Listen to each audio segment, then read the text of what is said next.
All right, hell yeah. We have physics, and this was a problem about a cassette, and I already did it, and I spent way too long on it, probably over an hour, and I realized, and I'll post this one first, because it's just so dumb.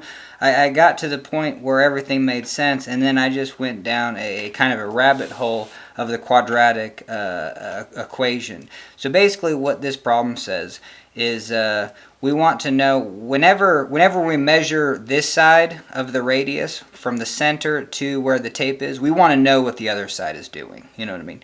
And then so for this parameter, it says this radius, max is going to be RT. And then the radius of the spool is RS.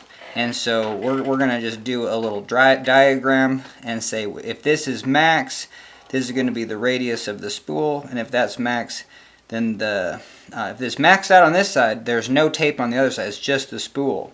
But what we're going to say is like, hey, given any radius, let's say right there, I want to know what this radius is. So we're going to say that this is spool 1, and then this is spool 2. And so this is the radius of spool 1, radius of spool 2. These plastic spools are, I apologize, the plastic part is called the spool. So this is RS, and then this radius is RS. This max is called RT. And then so the formula that relates these is, hey, when all of the tape is on one side and not on the other, this full area is going to be your area total. And then at any given time, you're going to have the spooled area right here, area 1 or area 2. So that's going to be everything in the shaded, this donut region right there and this donut region right there. So then we just have a simple equation that says area 1 plus area 2 always has to equal the total area, area T. And then I gave the equation for a circle is just pi r squared. And now here is where I messed up. I said, well, hey, check it out. Area 1 is equal to the outside diameter. So that's going to be pi r1 squared minus the radius, minus the area of that spool. That's going to be pi radius of the spool squared. So basically the outer circle minus the inner circle, you get the ring. And we can do the same thing for area 2. Pi r2 squared minus the area of the inner circle, pi r radius of the spool squared. And then the area total, same thing. We can say, hey, that's going to be RT. We already kind of referenced it, and this is RS. So we're going to have pi RT squared minus pi RS squared. And what I did was I just thought it was going to be convenient for the problem to turn this, to do this, to go pi, and maybe I messed up, no. So I did this. I did R1 squared minus RS squared. That's what I did. Oh, you know what? I think I made a bigger mistake than that. I'll have to actually go back and see what the hell I did do. Because now this isn't holy Toledo. I made such a hiccup that I don't even think I can post that other video. So anyway, so let's just get on with this to actually get the equation. So you're going to have pi r1 squared minus pi r spool squared plus pi r2 squared minus pi r spool squared is equal to pi rt squared minus pi rs squared. So there's the area. That's putting all these together. Heck yeah, you have a negative rs squared on that side and on that side. You know what I mean? You have a pi literally everywhere, so you can get rid of all the pi's. So we have r1 squared minus rs squared plus r2 squared is equal to rt squared. So this is what you're left with, and you just solve for R2. That's what we're trying to solve. We're trying to get an equation of R2 is equal to blah, blah, blah, R1, you know what I mean? And then we're going to input. We're going to measure R1, and we want to know what R2 is. So hell yeah. So R2 is on this side. Let's get everything to the other side. So we're going to go R2 squared is equal to RT squared plus RS squared. We move this over, and then minus R1 squared. And then to get it to just in the form R2, we're going to go the square root of RT squared plus RS squared minus R1 squared, square root that. And that's it. That's our formula. If we input the radius 1, everything else is given. The radius of the plastic spool and the radius, the max radius of when all the tape is on one side is that. Those are givens. This is what's going to be a variable as the tape goes on. This radius could either be max or min, and then we want to output the other side. And so that's what they have here. This is the square root because it's to the 1/2. So you got square root of RS squared plus RT squared minus R1 squared. Alright, that was it. And I'll have to go back to the other part of the video because I think I made a huge mistake and turned something like this into pi R1 minus RS squared. I think I did something crazy like that. And if I did, I can't even post that other video. Even though like it was weird because I got the right answer. So I'll have to look at that, and maybe I'll go see what my error was and then tell you about it. All right, but if not, catch you on the flip side. All right, holy hell, you know what I mean? You know, I don't know if I am going to post that video, but we can actually look what I did. Yeah, I messed up completely. I said area 1 plus area 2, and for whatever reason, I just got in my head that it was pi R1 minus RS squared. But that's hella wrong, and doing it that way, yeah, I thought I was simplifying it, and then it's totally wrong, but it's weird because I actually got the right answer. If we actually look at maybe the answer that I did generate, I don't even know where it is, but well, yeah, let's take a look at that. But yeah, I mean.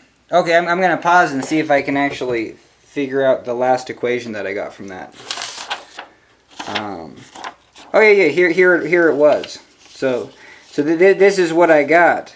After totally munching the beginning, I still get an equation that works, which is really bizarre. Like I think that's the kind of the more fascinating thing. Is I totally munched the math right here, and yeah, it didn't make any sense, but I do get an equation that works, at least for the max and mins. So now this is going to be interesting. I should actually go back and plot this in Excel and throw some numbers at it and see if this equation should be wrong. I would be surprised if it's right. If it is right in Excel, then I'll post the video and be like, well, that's bizarre. If it's wrong, I guess I'm just going to have to give up on this one. And I might as well just do it again, because it wasn't a very good video. Alright, catch you on the flip side. Alright, hell yeah. We're back, and I threw into it Excel, and yeah, obviously, this equation is just totally wrong. You know what I mean? It's probably that one. Yeah, it's the made-up one. And then this is the actual equation. But it's kind of cool to throw in an equation on here for if you throw in R1, then, or I apologize, if you throw in a value of R1 right here, so if R1 is 22 millimeters, which we got there, so if R1 is 22, then the other side is 50. And kind of the starting position was over here. If R1 was 50, and then I guess, oh, this cut off, that's a bummer. But when it said 50, it was 22 right here. But then my made-up equation did land at 22 as well, or 22. So we can talk about that. My made-up equation, I was checking it, for the high and low. So this brings up, we obviously did it wrong, but this is a good learning point, because sometimes, like, how would you know that your equation is wrong? You know what I mean? So there's one other thing that I could have done, is I could have said, well, when R1 is equal to R2, I know that the areas have to be the same. And I know that those areas are the same, but I know that 2 times those areas have to equal the area total. And that would be the check on reality. So we're going to do it with the made-up equation. So we're going to come over to here. Made-up equation says if R1 is equal to R2, then what are we going to get? Holy Toledo. Let's do this one first. So we're going to have,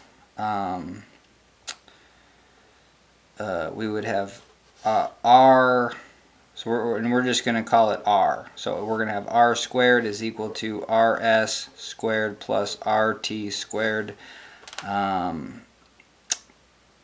minus R. Cool. So that's, oh,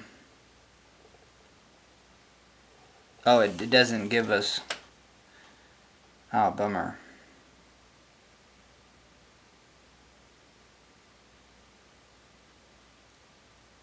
Huh, that's interesting.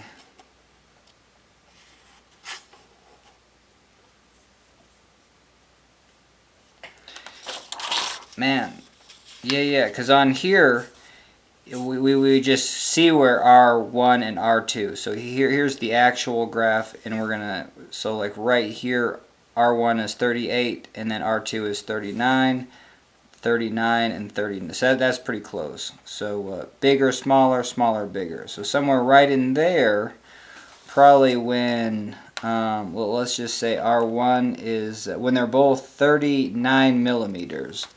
You know what I mean? So now we would do the area. The area of one of those is going to be pi 39, the radius squared, minus pi, and then the spool is 22, the radius of the spool, so we would go 22 squared. And once we do that, we would get an answer for that area. And then 2 times that area, so multiplied by 2, has to equal the total area. And the total area is going to be pi times 50 squared minus pi times 22 squared. Okay, and let's do that, because this one should work out. So we're going to go pi 39 squared minus pi 22. Whoa. Yeah, no, we're right. Pi 22 squared. And so hopefully that's the area total. We're going to store that as A. Come here, we're going to go pi 50 squared minus pi 22 squared. And do we get the same number? Oh, whoa. Well, this was, oh shoot, so this should be, oh, fascinating. And did we take that other number times 2? So we got this one and then times 2, and that's 6,515, and then we get this number. So and maybe they're just off because this isn't exactly right. You know what I mean? So let's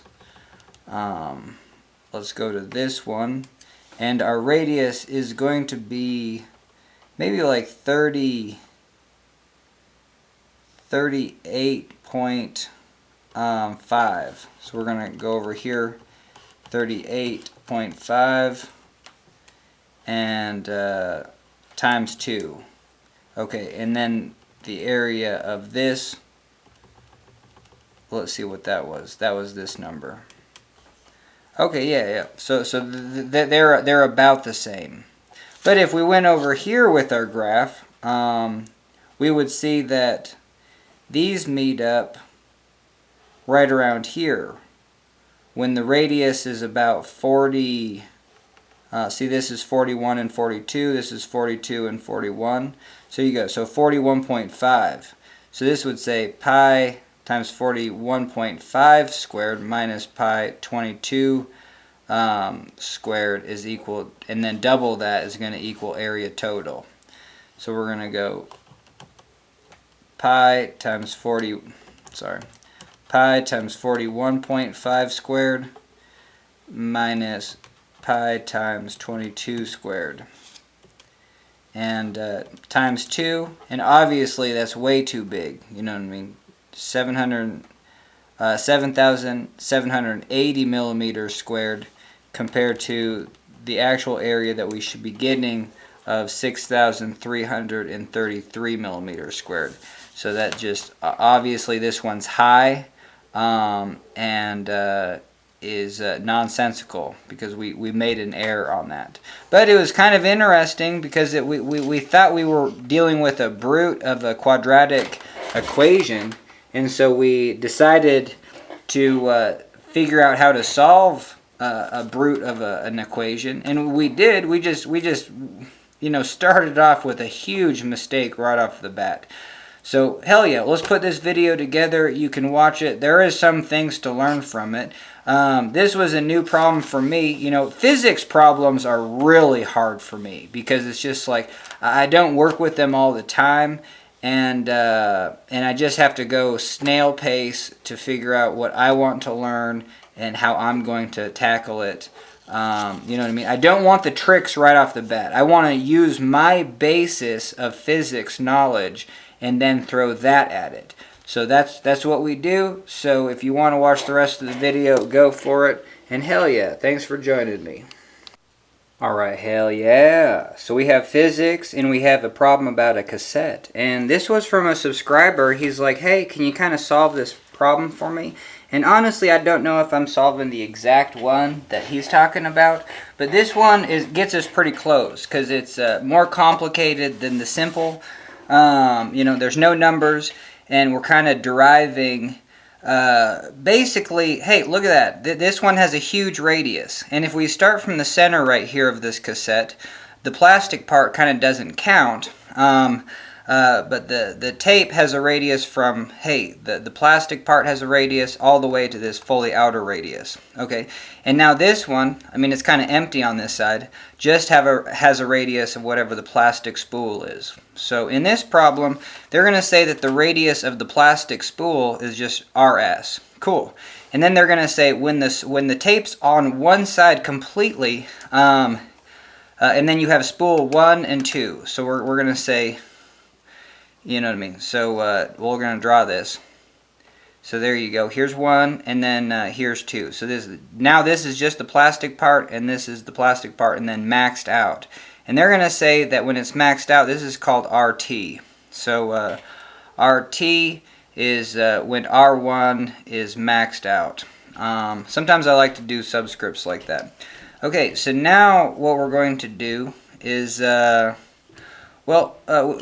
this problem, I guess we should read it. Might even help me. A videotape cassette contains 2 spools. Cool, we got it. Each of radius RS. Cool, we got that. So I should have drawn it bigger, but we got RS in there. As the tape unwinds from the first spool, it winds around the second spool. Yeah, we get how a tape works. And then the tape moves at a constant speed. So that's kind of interesting. So as it goes up into the head, and then the sound reads it on the headpiece or whatever, this velocity across here is constant. Okay, and then when all the tape on the first spool, when all the tape is on the first spool, the tape has an outer radius of RT. So we already explained that. Let R represents the outer radius of the tape on the first spool at any instant. Because now let's say they're even Steven. You know what I mean? There's just the same amount of tape on one side as the other. Visually, you can always see that in a cassette. And we're going to say, hey, but we just know this is the radius 1, and we know this is the radius 2. And then, hell, we know that radius 1 is equal to radius 2. But it says what we want, let's read this. Let R represents the outer radius of the tape of the first spool at any instant while the tape is being played. Show that at any instant the angular speeds of the spool are, well, who cares what hell it just says? Maybe, like what I'm going to answer is, because because it says at any instant the angular speed of the two spools are these two equations, and then show that. Show that these expressions predict the correct maximum and minimum values for angular speed of the two spools. That part's fairly easy. But I think at the end of the day, you just want to know that if I know what the radius of one is, you know what I mean, and I measure that with a tape measure or whatever, I want an equation that pops out radius 2. I just want to know radius 2. So if I have this setup and then I cover up, the second spool, at any instant during the tape, what I want to do is be able to measure this radius and then know the other radius, kind of without measuring it. Okay, so that starts our problem, and now we kind of have to, let's talk about this, because it does have angular speed, and that's kind of important to the problem in the end when we actually kind of, piece it all together. So when we have a circle, and the tape is peeling off of it, the tape has a velocity. The outer part of this circle has that velocity. And now I'm going to slow down a little bit because this has an omega, which is angular speed. So this says angular speed, also known as angular velocity. It's radians per second. But then, who the hell knows what a radian is? Sometimes I'll go a little while and not work with radians at all, and then just have to go back to these axioms that I use. So the axioms that I use are, no one knows what a radian is, so I'm just going to say a radian times the radius. I think that can be an easy axiom to remember. Radians times the radius gives you something normal. Now, there's 3 stages of using radians. There's saying, hey, and the other aspect of just knowing what a radian is, just know that 1 radian is approximately 60 degrees.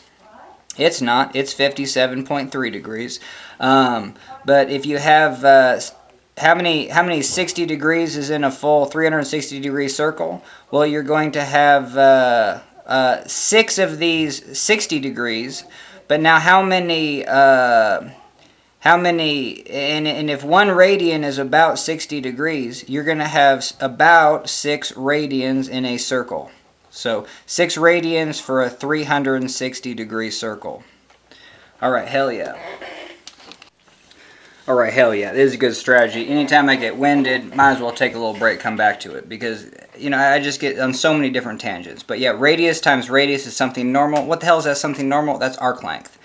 You know what I mean? And then if you just want that's the first one. The second one is radians per second times radius. Well, what's the something normal here? That's going to be velocity. And then we'll show that one in a second. And the third one would be radians per second squared, which is angular acceleration times radius. Well, that's going to be acceleration. And these, since you already multiplied by the radius, so the radians times radius, so if you have 1 radian, about that, and then here's the arc length. And that's basically saying that this length is equal to the radius. So if you had a string the same length as the radius, you would drape it around the circle and you would get 57.3 degrees. Do that again, you'd get to there. Do it again, you'd get to there. Do it again, you'd get to there. And you would get six times around, but you'd have a little extra, 6.28, because that's basically 2 pi. That's why there's 2 pi radians in a circle. Cool. And 6.28 is just 3.14, 3.14 twice. 8s, 2s, and then 6s. Alright, so hell yeah. But let's go back to this second one, because that's the one we're going to be using. So we're going to be radians per second times radius is velocity. And it's easier to do this with just the terms, W, R, V. Hell yeah. So now we have the equation. That's the way I just 100% know that this is the equation. And the other thing we can do is a check on units. The units is always the equation. So right here for radians per second, we got radians per second. Radians is a dimensionless term. And then we multiply it by the radius in meters. And there you go. Radians is dimensionless, but we're going to end up with meters per second. And that's the dimensions of velocity. All right, hell yeah. So that's two different ways to just, basically have this equation in your pocketbook. And then you can rearrange it. Anytime you have an equation, especially, there's tons of physics equations with 3 variables. You can rearrange them any way you want to get what you want. So if I want to know the omega, or the radians, the angular speed of this spool, I'm just going to say angular speed of 1, that's going to be, the radius is going to go downstairs. So that's going to be the velocity divided by the radius at 1. And in our problem, we're saying that this velocity is always constant. Alright, hell yeah. So I'm back, and we have an equation for angular speed, angular velocity. That's what I call it, angular velocity of this spindle. And it's going to change, you know what I mean? Or this is the equation, and if we go back to what they have, that's what this is. They're saying input any radius, and we can find the angular velocity, because it's the velocity of the tape, which is constant, because the speed has to go through the head at the same velocity for the sound, else you're going to have sound that sounds faster or slower. So that has to be a constant velocity. And so that's why this equation is real simple, because this first radius, you're just telling, like I said, like we're measuring that. It's either really big or non-existent, and it's the radius of the actual plastic spool. So radius 1 can fluctuate between, it can be as low as radius S, and it can be as big as that max radius we're calling RT. Okay, so kind of now what? But yeah, that's what I wanted to explain. Why this is such a simple equation, because we're inserting, because it just says R here. Well, that's the R that we're inputting. You know what I mean? Because this R1, and we might want to rewrite these equations. We're going to have omega 1 is velocity divided by R1. That's what we got right there. And this equation says the other spindle, its angular speed is going to be the velocity divided by the square root of RS squared plus RT squared minus R1 squared. Okay, so now we can just go right to the second question, because it shows that these expressions predict the correct maximum and minimum values of the angular speed of the two spools. So this is what you want to do with any problem, is like, hey, take it to the max or take it to the minimum. So when this spool is totally maxed out and it's real big, and this just has the plastic piece, very synonymous with this. So we're going to plug in those values. So this R1 would be RT squared, and you can see that RT squared minus RT squared is just RS squared, square root of it. So this is just going to be RS. So now we're going to have omega 2 is going to be the velocity of the tape, which is constant. We've already talked about that a bunch of times. And that's going to be divided by the radius of the spool. And that's exactly what we get. If we have a constant velocity, and these are my grandma's, but it would look like this. Well, I guess it doesn't matter. I guess it would look like this.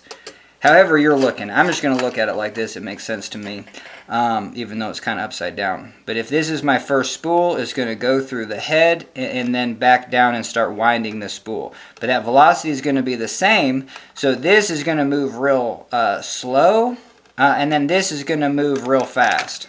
And the velocity of this tape is always constant. So the velocity coming into this circle is v. So we're going to have this, I'm drawing this spool, and we have a velocity coming in, and then here's the radius of the spool. So we'd want to find the angular acceleration of this.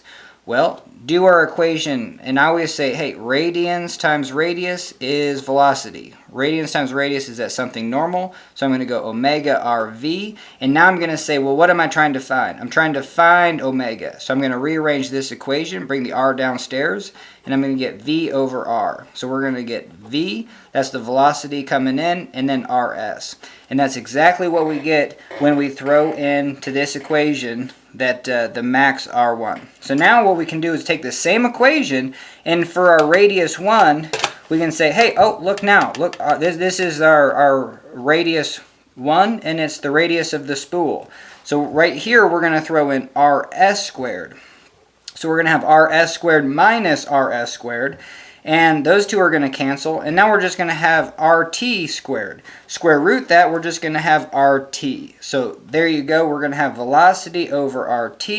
And now what the hell are we trying to find? We're trying to find the angular speed of the other spool. Well, cool. It's going to be the velocity of the tape coming in time divided by that radius, which is the max radius RT. So there you go. In the second scenario, it's going to be, this is spool 2. And we're trying to find the angular acceleration of spool 2. And we have the radius is t. Back to our equation is going to be velocity divided by radius t. And that's the angular acceleration. And that's what this equation says. So now we just have the, now we have to figure out ourselves how to derive this equation. And a little foreshadow, I don't do it 100%. I just get it to where I can use, like I have an equation that I can use. It should be identical to this. It's just a little bit more, more busy. It's not simplified. Okay, so heck yeah. So now we have to figure out how we're going to start this problem. So the first thing that I did was I wanted to draw when the spools were equal size. You know what I mean? So they weren't maxed out. So like, hey, this is when it was maxed. And this is, if this was maxed, this would be min. So maxed, min. And then when the spools are the same size, I'm just like, okay, what's the radius 1 is going to equal radius 2. This is just kind of my process that I went through to try to figure out you know, any sort of connection between these. And I might not even go down that route. But what I found, or what I was interested in, this was the first thing that I was interested in, actually. I was just like, well, this used to be, you know, way out here, and I wanted to know what the halfway point is, because I was just like, okay, if these two radiuses are the same, we're at the halfway point. I mean, wouldn't you agree? If the tape looked even on both sides, you're halfway through the tape. And what I noticed is that I wanted to know if so again, let's draw this. So here's the plastic spool, here's max, and I wanted to know where the halfway point is. Is it just halfway in between these? You know what I mean? So that was the first thing that I did. I was just curious about that, and I was just like, well, let's simplify this and get rid of the spool. And I'm just curious, and then so that's what sparked my curiosity, and I just took a circle, and I wanted to know how far, like inside this circle, I would have to come and make a smaller circle to where. And this is where I stumbled across kind of exactly where we're going with this problem. Because this inner circle, if this inner circle equals, so here we go. And we'll probably have to, this is not drawn to scale, but this is. So what I said, if this was the area total, this whole thing, and then we run the tape over to that side. Now, this area is half of the total area, just because tape is, and then some of these is like, well, you know, definitely tell your assumptions, and I'm making the assumption that when the tape gets wound around the spool, its thickness doesn't change. You know what I mean? So it's not tighter in the middle or tighter on the outside. So the thickness of any ribbon of the spool is going to be the same thickness. And so blown up, this problem, you got two plastic spools, and then you'll have a thickness of, there's your thickness, and then it'll go over here, and then it will end right there. You know what I mean? So that's basically what's going on. All right, I'm not giving you any more goodness. So, but that's it. So the area here, the area of this outer circle has to equal the area of that inner circle. And so I took it to a circle, and I just wanted to figure out where that was. So I'm going to say, hey, this is radius 1, and then this is radius 2. And I want to know when, at what radius 1 will these two areas be the same. And we're taking the area of this ring. All right, let's do it. All right, I don't know why I'm delaying on this, but okay, so we're going to take the area, we're going to call that area 2, and then this area 1. So we're going to say area 1, that's easy, it's just going to be pi times r1 squared. So it's just pi r squared. And that's going to equal area 2, which is going to be equal to pi. Now this is kind of a little trick. Well, let's not do the trick first. It's the entire circle, pi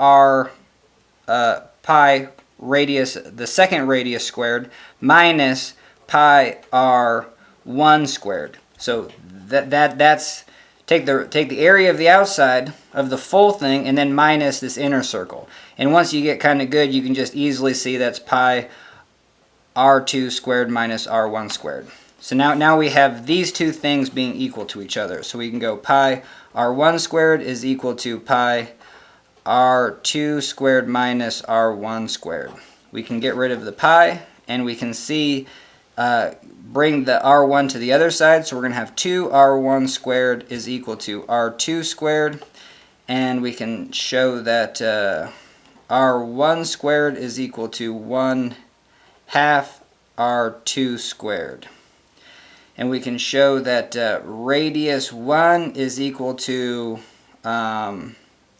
the square root of 1/2 r2 squared. So how would we do this? We would simplify this by doing, I think it'd be visually simpler doing this, r2 squared divided by 2 square root, and just know that if you can square root the top and the bottom, so you would do this, r2 squared divided by the square root of 2, or you could do this, r2 squared times 1/2, and then 2 to the 1/2. And 2 times 1/2 just becomes 1, so you get r2 squared, or obviously r2 squared, square root of that is just r2. And I don't even know why I didn't write it right. But you got r2 divided by, and this is 2 to the 1/2, it's the square root of 2. So that's going to be the square root of 2. And let's do a check on reality of this. I'm going to say if I have a radius of 1 meter,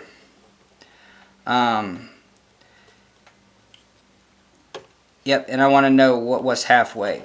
So we're going to say if we have a radius of 1 meter, the outside radius, oh shoot.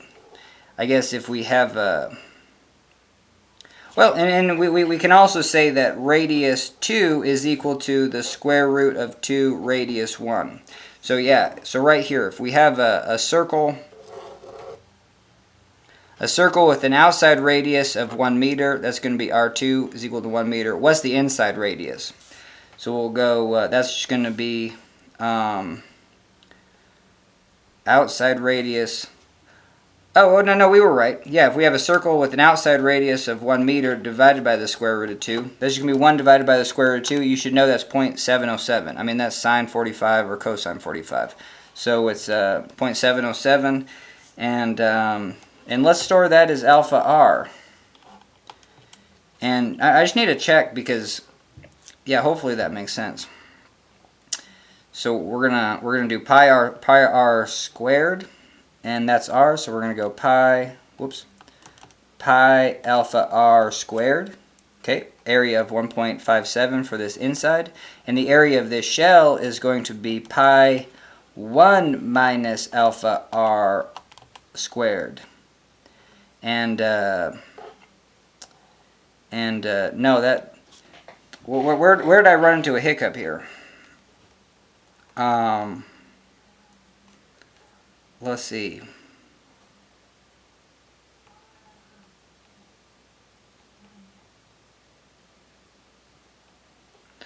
Oh, no, we should be right on. If this is 1 squared, oh, it's 1 squared times a half. Yeah. Oh, 1 squared times a half times 0.5 is a half, and then square root that, and you get that. So this should be R1. And you're going to have that stored as R, and you're going to have pi alpha r squared. That's going to be the area of the inside. The area of the outside is just going to be pi r squared, which is 1 minus pi the inside, minus that answer. Yes, and those are equal.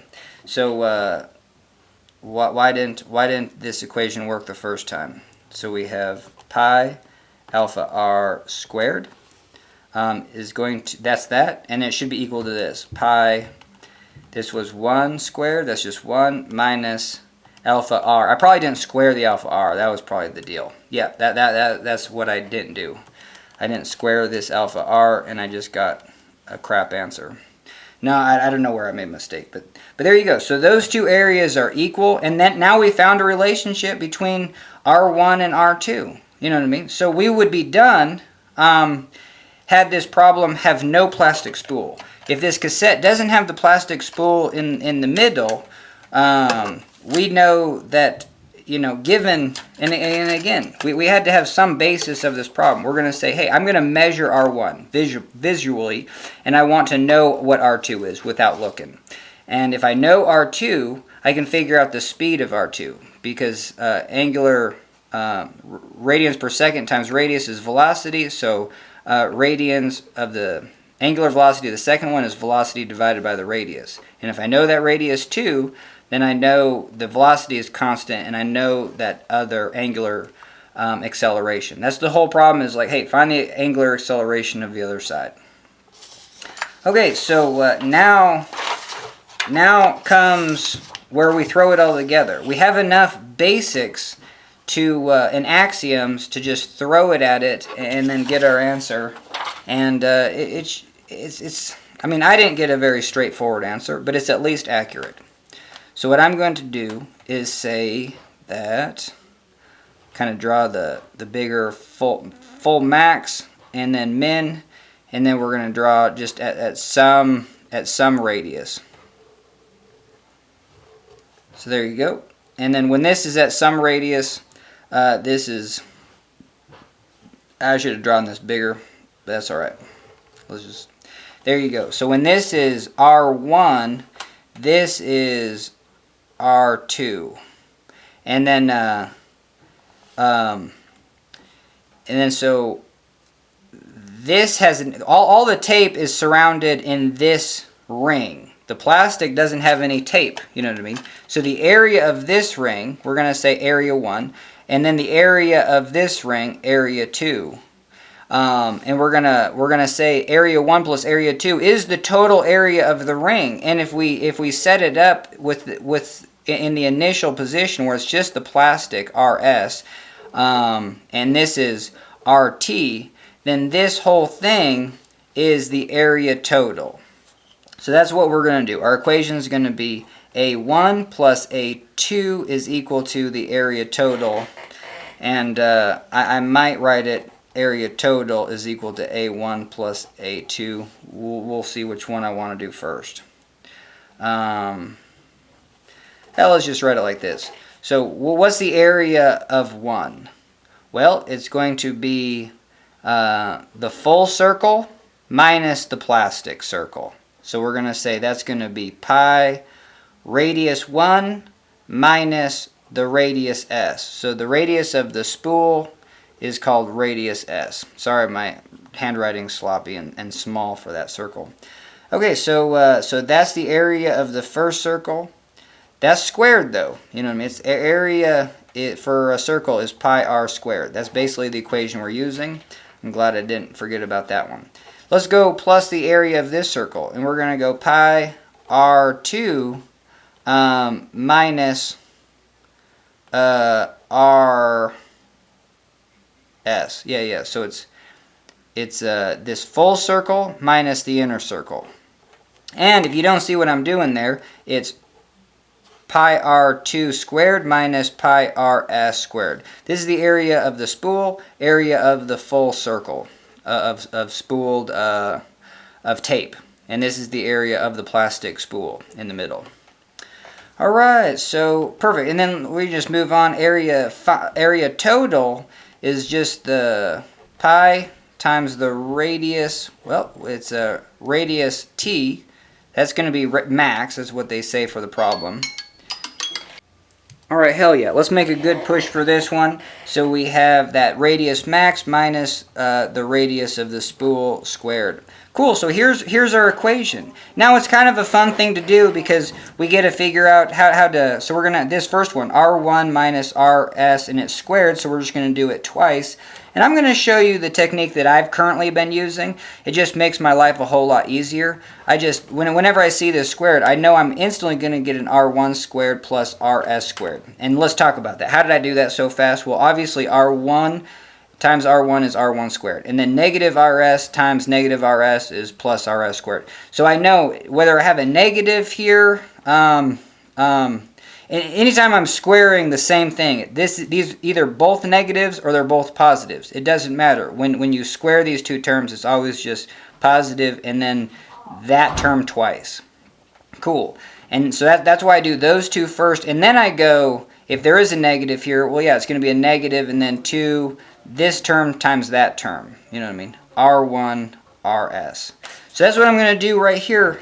But we can get rid of a pi. Because what we're trying to do is get a function for R2 in terms of R1. You know what I mean? So blah, blah, blah, we're going to have R1 here, and then blah, blah, blah, R1. But our R1 is going to be our input.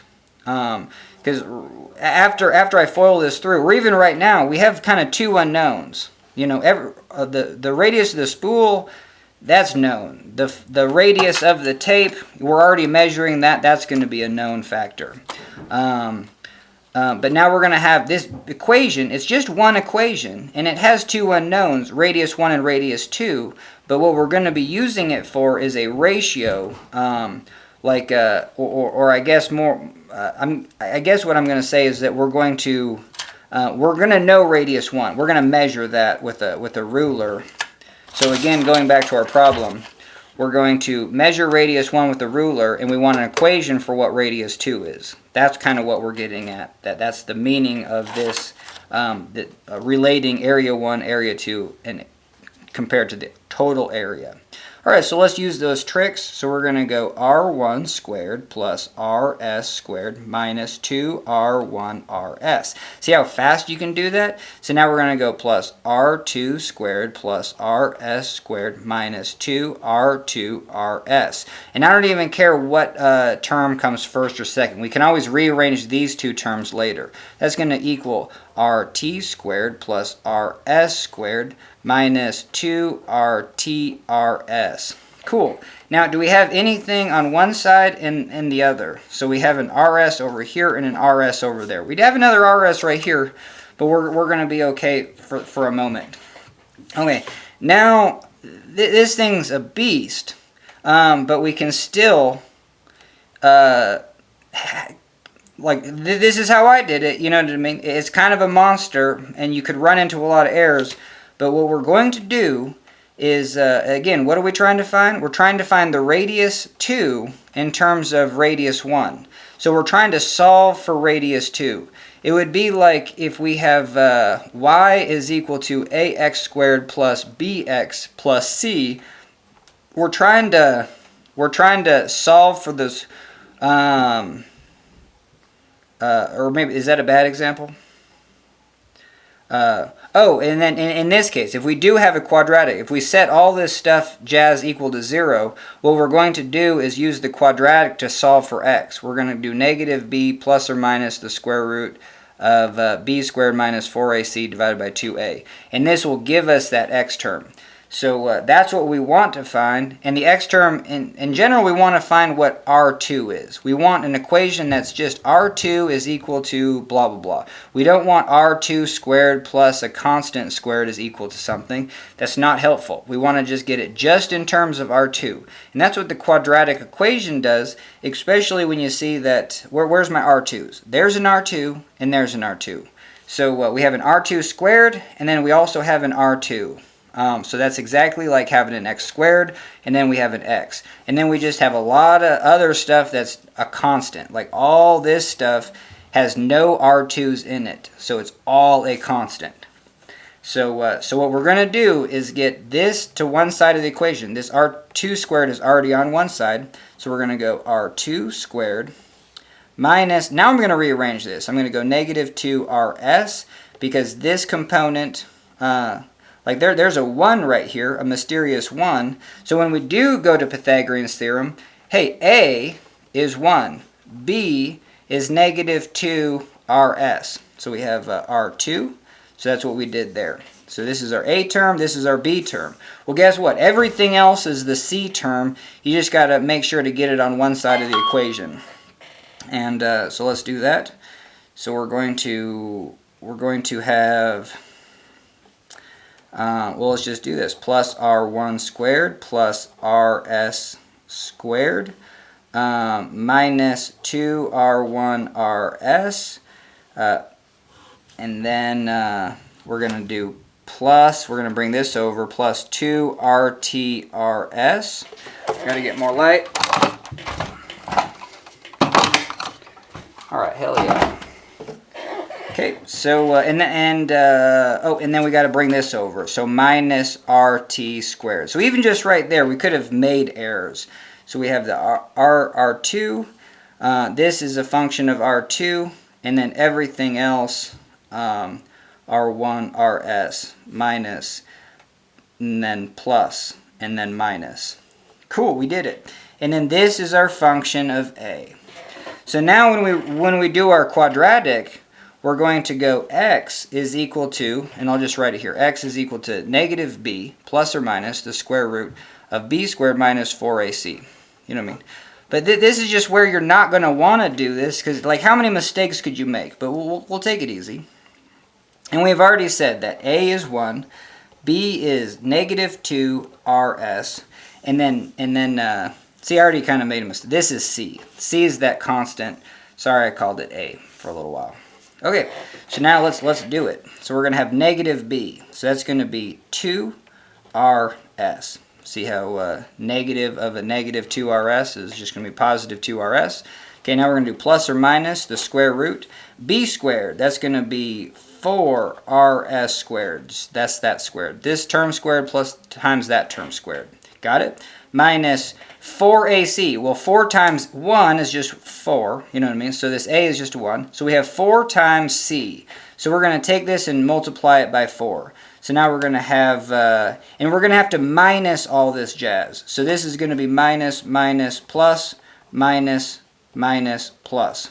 So we just have to keep track of those, and I think that is a good way to do it. So now we're going to have minus 4r1 squared minus 4rs squared plus 8, so we're multiplying this by 4, all these terms by 4, 8r1rs, and then minus 4rtrs, and then plus 4rt squared. And even I kind of blacked out while doing that, so we got negative, negative, positive, negative, what the hell is a negative there? That was redundant. Yeah. Negative, negative, positive, negative, positive. And that's all the terms. Cool. So now we have that. And at the end of the day, you can call it good if you wanted to. Well, we got to divide by 2a. And a is just, thank God, it's just 1. So we got divide by 2. Okay, so I'm going to rewrite that because I know I can simplify that down. So we're at least going to do that. So this is x 2rs plus or minus square root 4rs squared minus 4r1 squared minus 4rs squared plus 8r1rs minus 4rtrs plus 4rt squared. Alright, hell yeah. And then divide by 2. So what we can do is we can factor out, if all these are a factor of 4, and I should have just done that right off the bat. In retrospect, now it's dumb of me not to do that. But now I can factor out a 4, and then the square root of 4 is just 2. So then I can pop out a 2, and then divide that 2, and that 2. So all the 2's go away, and so we're gonna do that. So we're gonna have rs plus or minus the square root of, so we have to divide all these by 4, we get to. Alright, more time on the clock. Alright, hell yeah, back at it. Okay, so we divided this term by 4, and we get rs squared minus r1 squared minus rs squared plus 2r1rs minus rtrs plus rt squared. And I haven't even looked, and then we don't have to divide by anything now. So yeah, so hell yeah. So there's our equation. And can we simplify? Yeah, shoot. I mean, I should have done this a long time ago. See this 4rs squared? And when I did this problem, I saw that right away. So those go away. And now anything else that simplifies? No. But at least it's looking halfway decent. Rs plus or minus the square root of, and you know what I mean? It's good not to have just the negative right away, so we're going to do this rt squared, just to kind of bring that to the forefront, minus r1 squared. So now all our purely squared terms are at the front, and now we're going to go, yeah, let's do plus 2r1rs minus rtrs. Okay, hell yeah. And that's it. And what does this give? This gives you radius 2. So we did it. Radius 2 in terms of radius 1. So now why in the hell? And this is the other thing that you could have gained. The first thing I did with this problem is they said omega 1 is equal to v divided by r. And we already know that this r is radius 1. And we already know that omega 2 is v divided by radius 2. Well, look at the way they've expressed this. This is omega 2, v's on top. So this whole thing has to be radius 2. So their equation for radius 2 was this. What was the square root of rs squared plus rt squared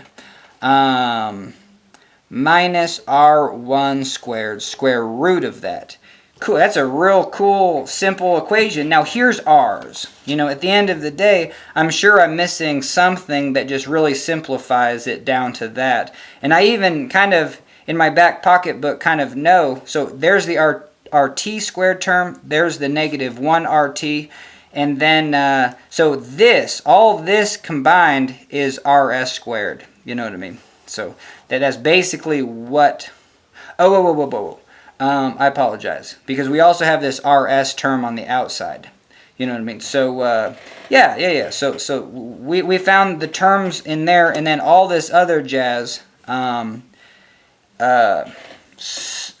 now what? So now we just make sure that this equation is the same as that equation. And again, you throw in those, you throw in the beginning point where radius 1 is RT and radius 2 is RS. Cool, so we already did that for this one. R1, if R1 is RT, RT squared cancels, those two cancels, and now radius 2 is just radius S. So we did that real fast. And then if you flip it around, if radius 1 is radius S, these two cancel, and then you get radius 2 is radius T. And that's what we see. So can we use that same thing here, and then we can be done with this problem? Because besides simplifying it, I would probably need to eat a sandwich and then come back to this. But we'll at least throw in, and so here's our radius 1s. So we're going to say, hey, if radius 1 is maxed out, radius t, you know what I mean? Do we get, that's what we're shooting for, radius 2 should be radius s. So that would be one check on reality. And let's see if we do, let's see if we get that.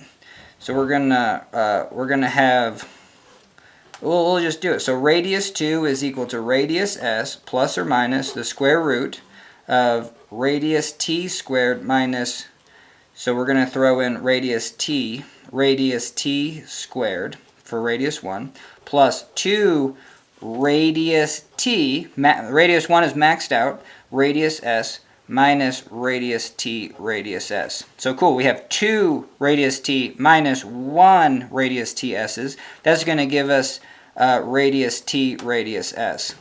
And then over here, and we have to take the whole square root of that. And then this just shows that we have radius t squared minus radius t squared. So that goes away. And I feel like I made a mistake here compared to when I did it, but we'll see. We'll see. Because now we have the square root of radius t radius s, which doesn't really help us. Radius 2. Oh yeah, all this crap should just go to 0. You know what I mean? That was well. We're to make our mistake, because if we throw in radius 2, or if we throw in, if radius 1 is max, radius 2 should just be s. Well, there's our s, so all this crap should be 0, and maybe these terms shouldn't have been different. So, heck yeah, that's what we do, you know what I mean? You do a problem, and I don't mind redoing this, you know what I mean? And that's the nature of it. And honestly, I could probably, it's just good to to be able to do a problem from start to scratch a little bit faster the second time. So we're going to go area 1 plus area 2. Or we could find our errors. That's the other thing, is like, hey, take a breath. And go back to this sheet and see, because we had our area 1 plus area 2 is equal to area final. And then we have squared minus 2, squared minus 2, squared minus 2. So I don't know for the life of me where I got 4 unless some of these add up. And then we definitely have a radius s on both sides, and those cancel. Nothing else cancels, because this is R1 RS, R2 RS, and RT RS. Okay, so we have, for our constants, we have R1 RS squared. We have that term. And then we have, see, this should be minus. So we already, no. Oh, no, that was our R2 term. Now we're looking good there. Okay. Oh yeah, it was obviously that 8. That was like the outliers. Like, how the hell did you just multiply by 4 and get 8? Well, it's because we took this c and then multiplied by 4. So what didn't I multiply? So here I didn't multiply the other thing. I didn't multiply both of these by 4. So that was dumb of me. So there you go. So there was the mistake. Obviously, if you multiply all this jazz, our constant, by 4, we got 4, 4, 8, 8, 4. You know, 4, 4, 8, 8, 4. So we're going to have 8 RTRS. So yeah, you know, you could do the problem over again, but it's just really good. Anytime you get like an error, you just want to throw in the towel and be like, nah, I hate this stuff. But hell yeah, we took our time. And this would be 8, so then we get a 2 here, and then we get 2 RTRS. So then when we throw in R1 as RTRS, well, guess what? 2 RTRS minus 2 RTRS. So those cancel. And then RT squared minus RT squared cancel, and we get 0. So hell yeah, you just get RS. Okay, so now what we're going to do is we're going to throw in when R1 is empty, and it's just the radius of the spool. So we flip the tape around. If this is R1 and this is the radius of the spool, well, we should check on reality. We should get that the radius 2 is maxed out RT. And let's see if our equation does it. You know what I mean? So we're going to say R2 is equal to RS plus or minus the square root of RT squared minus RS squared. See, R1 is just at the minimum. It's just the radius of the spool. Plus 2. Oh, yeah, now I like this problem. I see where this problem's going, so I feel good about it. So we're going to go RS times RS. So that's going to be 2RS squared minus 2RTRS. So let's get a new sheet of paper. You know what I mean? Let's get our fancy equation for R2, and that's going to be RS plus or minus the square root of RT squared minus R1 squared. Alright, we're so close. We should be able to rock this out in the next 10. And so, alright, so we got plus 2R1RS minus 2RTRS. Heck yeah. So that's the equation. We already got the equation. We're just doing a check on reality for our equation. And we're saying when R2, when R1 is minimum, when R1 is RS. So that's what we're going to do. And we're going to go RS plus or minus the square root of RT squared minus RS squared. And then we're going to go, if this is RS, we're going to go 2RS squared. So we're going to go plus 2RS squared. And then minus 2RTRS. Okay, so this minus RS squared plus 2RS squared just leaves us with RS squared. So there you go. And now we need to figure out how to get this thing the hell out of the square root. So we use that same thing in reverse. So let's simplify this. So we have what's underneath the square root is RT squared plus RS squared minus 2RTRS. So now we can just use my principle, the principle that I've been using lately, just in reverse. See, look at this. Like, that's why I do it this way, because you have this term, that term, and then, yeah, the minus 2 term. So this means that we have an RT minus an RS squared. And you can just, even if you're just not quite sure, well, we'll do this and then square the darn thing. So we're going to go RT minus RS times RT minus RS. And the way that I do it is just RT squared plus RS squared minus 2 RTRS. Because you're going to get 2 of them doing the foiling. And I'm not going to show you the foiling. You should at least be up to speed. Obviously, you wouldn't know anything about this problem if you don't know how to foil, you know what I mean, and know where that 2 pops out. Okay, hell yeah. Okay, so there you go. So this whole thing in the bracket, so now this whole thing becomes the square root of RT minus RS squared. Well, the square root of a square, you just get RT minus RS. So we get R2, finally, is RS plus or minus RT minus RS. And we still have this plus or minus because we're just not quite sure. One makes it in reality and the other makes it a nonsensical problem. And so we already established that's just the bummer about the x squared or quadratic, is that one number might be both numbers might be normal and real. If you have a spring, it just means like, hey, how far are you going to extend it? Let's say this is your spring. Well, hey, you can extend it to here, but maybe you're able to squash it down to here. That's why a spring will give you 2 values. Maybe the force on extension, or the change in length on extension, and then the negative change in length on compression. That's going to be an x squared value, just because the energy of a spring is 1/2 k change in length squared, so that you'd have a quadratic there. Or, you know, so some of the energy problems that I have done, you have, and they're not simple just to find x squared, they're just, and then they're another term like a constant times xl. Anyway, so that's a side note, but it's just good. Actually, that's not too bad, where you're just like, oh, I get it now. If you have, what were we getting? Is that if you have a quadratic, yeah, you get a positive and a negative root, and sometimes one of them is the only one that you want. And in our case, the one that we want is, well, you know, we already said that this needs to be RT. So we need to go RS minus, RS plus. Yeah, so it's the positive root. I don't know, when I did this, I thought I got an equation where it was the negative root, but well, that's here nor there.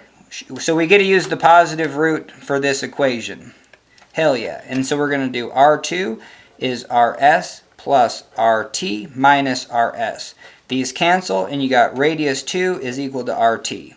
So hell yeah. So our equation is legit. So here's our equation for that second radius in terms of the first radius. It's the radius of the spool plus the square root. The max radius of any of the spools can get squared, minus the input of radius 1 squared plus 2 times the input of radius 1 times the radius of the spool minus 2 times the radius max times the radius of the spool. And there you go. So now I think we could, I mean, this would be a challenge. It's like, well friggin' A. You just had to simplify it right here. So just do that. You know what I mean? It's just like, I'm just challenging myself. Well, you're going to get RT squared minus, minus R1 squared. And then, so you're going to get that squared. And that's going to pop out that negative 2 RT R1.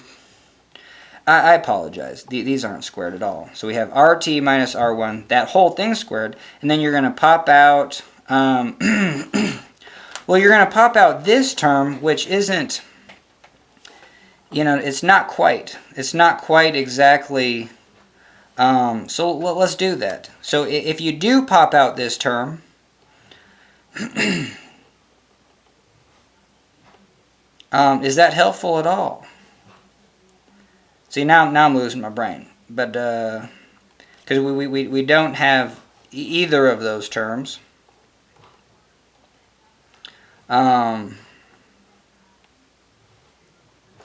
Yep. I don't know. I'm actually going to take a pause. If I can do this in the next 10 minutes, I'll come back. Else we'll probably just have to end the video because I'm not going to waste your time, you know, just staring at this thing to try to get their simplified solution. Alright, no way. I took like a 5-second break and then realized, you know what I mean, to get the solution to look like this, everything's got to be under the square root. So you have to get this term over here. So we're going to have R2 minus RS.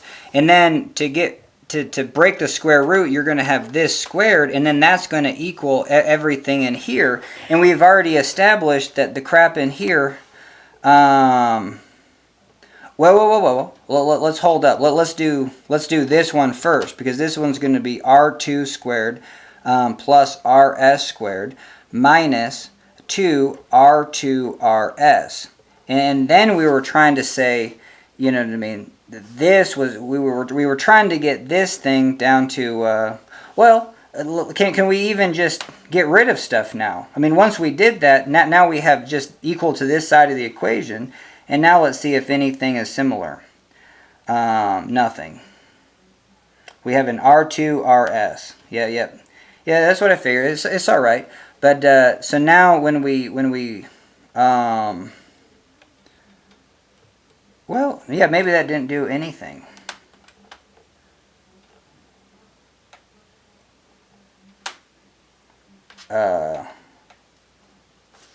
Let's see.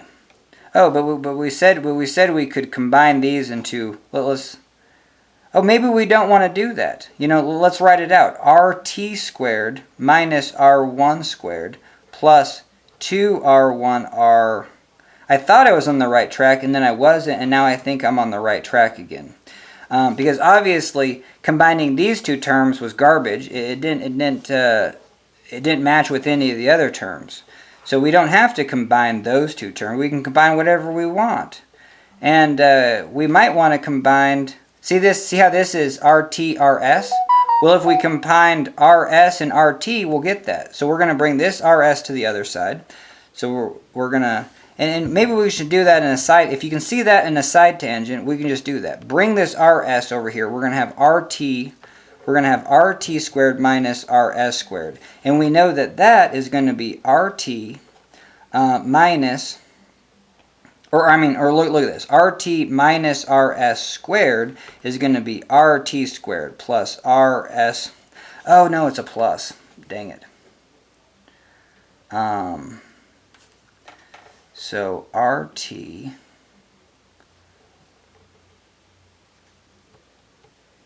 yeah, we can't have those different. Those have to be the same. So that's not helpful. If we did R1 and R2, but we don't want we want the equation in terms of R2. Holy Toledo. So we gotta leave this R2 alone. You know what I mean? So this is the last thing we do. We get everything over there. Well, let's do that. So we're going to do R2 squared. Get everything the hell over there. And we'll have RT squared minus RS squared.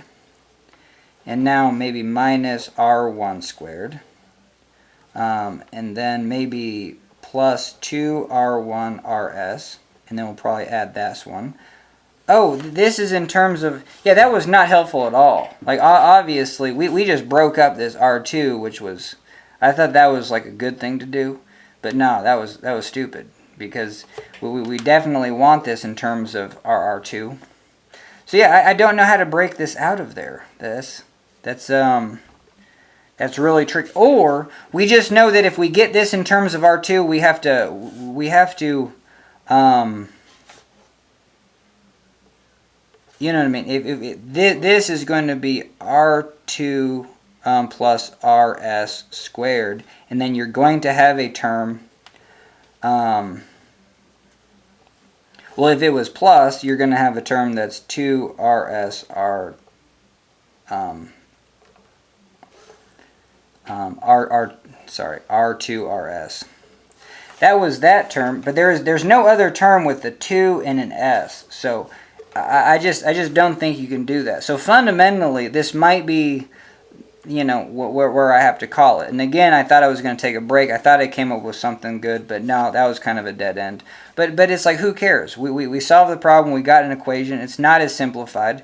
But, you know, that's a second issue. To be like, you know, simplify an equation down to like it's bare bones. You know what I mean? That's a magic trick. And at the end of the day, it's like, who cares? You already have a good representation. So again, I might call this a video. I'll leave it open-ended, but I think I'm done. So we got an equation for the radius. But now we have to show that, yeah, we got to go back just one more time and show that, show what the problem says. Is show that any instant the angular speed of this two spools. That was the whole problem, was the angular speed. But we know that velocity is constant. And if you do velocity times the radius of the second spool, that's going to be equal to the angular speed of the second spool. So, and we already showed that the angular speed of this first spool is v times the radius one, and this is it, because we're just visually measuring the radius and calling it good. But then we want an equation based on that radius measurement of the first spool, and we want to know what the radius of the second spool is, which is this whole thing, and then we divide by the constant velocity, and we get the angular speed of the second spool. So I might as well just write this and call it good. So we have so we're going to have v divided by this equation, rs plus square root rt squared minus r1 squared plus 2r1 rs minus 2rt rs. All right, hell yeah, that's the angular acceleration. Sorry, it's not acceleration. It's the angular speed. Angular speed of that second spool in terms of the radius of the first spool. So you input the radius of the first spool. Everything else is a constant. The max radius, the radius of the spool, and then your output is the angular speed of that spool, which if this is maxed out, it's larger, and so we can even show that, because if this radius is radius t, what did we say? This is radius s, a small number. So you have v, a normal number, divided by a small number.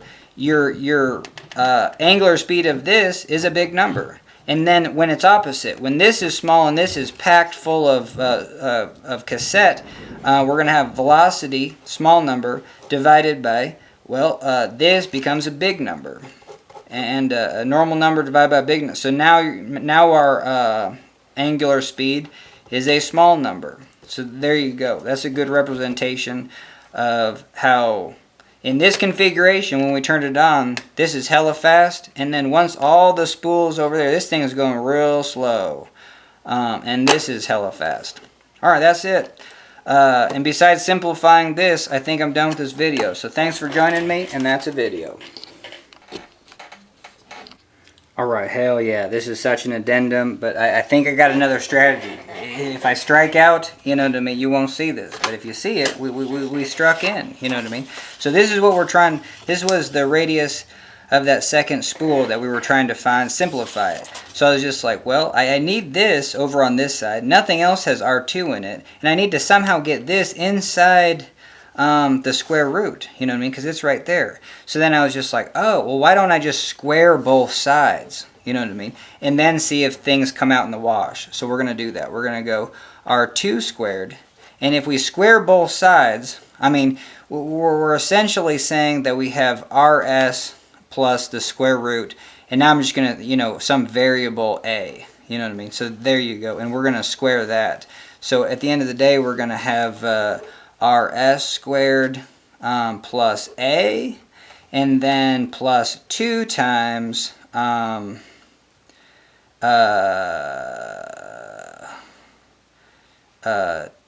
plus 2 RS square root of A. You know what I mean? So now instead of RS plus everything in the square root, we're getting RS times everything in the square root. So that might be more helpful, and then we can, you know, maybe so yeah, this might work. This might work. Okay, so let's do it. So that's our formula, and we're gonna go RS squared plus A is just all this stuff. So we're gonna go RT squared minus R1 squared plus 2R1 RS minus 2RT RS. And did this cancel with anything? Nah, but like I said, we're kind of shooting for this. So there you go. So we got that part, and we even have this other part. So cool. So we're getting there. And now we just have those 2 extra features, and then we got this plus 2 times RS square root of RT squared minus R1 squared plus 2R1 RS minus 2RT RS. And right here is where we can kind of do that magic. I don't know if it's going to help us again. No, and it probably won't. Oh, this is a bummer. What can we do here?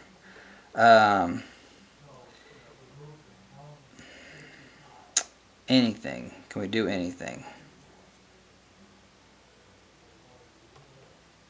Well, I don't see it, but I mean, we could try and get all this crap in the square root, which is, well, I don't know why that would be helpful at all.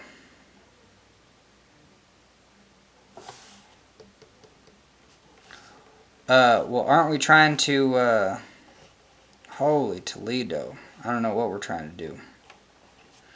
Well, we're trying to just say that this stuff is the same, or is the opposite of this. So this minus this stuff will just give us. But no, oh yeah, and then we square root it. So I don't. Yeah, this is fascinating to me. And we can just throw in our parameters of like, hey, if R1 is RS, if the cassette is in this first stage where the R1 is just RS, we can see if we've made a mistake. So we're going to go 2RS squared minus 2RTRS plus, And then this is 2 times rs square root of r squared minus rs squared plus 2rs squared minus 2rtrs. So these combine to just get rs squared, and then you're going to have that same thing, you know, this is a positive rs, so you're going to have that same thing. rt minus rs all squared is equal to that, and then that pops out. So now we're just going to have 2rs rt minus 2rs rs. Or, is that right? Yep. Because we pop that out, and then we get rid of the square root, because it's this squared but square root of it, so it's just that term. And then it's FOILed with 2rs. So you're going to get 2rs squared over here, minus 2rs squared. And, oh, there you go. So we got 2rs squared minus 2rs squared minus 2rtrs plus 2rsrt. So there you go. So that is 0. I just, for the life of me, do not know how to simplify it. You know what I mean? So we kind of tried. And I'm kind of bummed. I mean, I should just go back to, I don't know. Well, now that we got it into this form, let's do that. Let's go rt minus r1. And that is going to, and that squared, this squared is going to be rt squared plus r1 squared minus 2rtr1. But we just don't have a rt minus r1. So if we do that, we're going to have an extra term.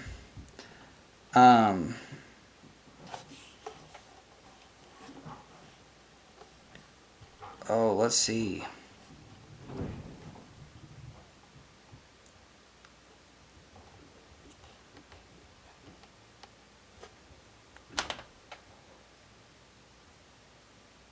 Yep.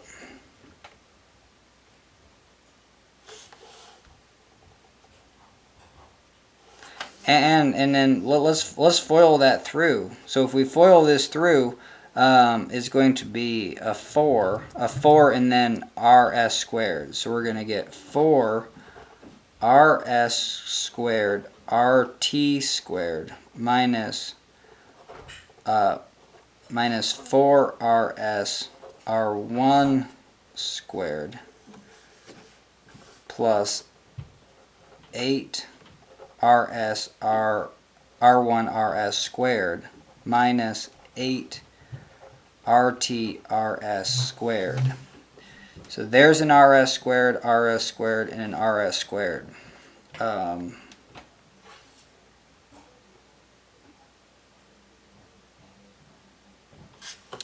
And that's going to be all under this square root.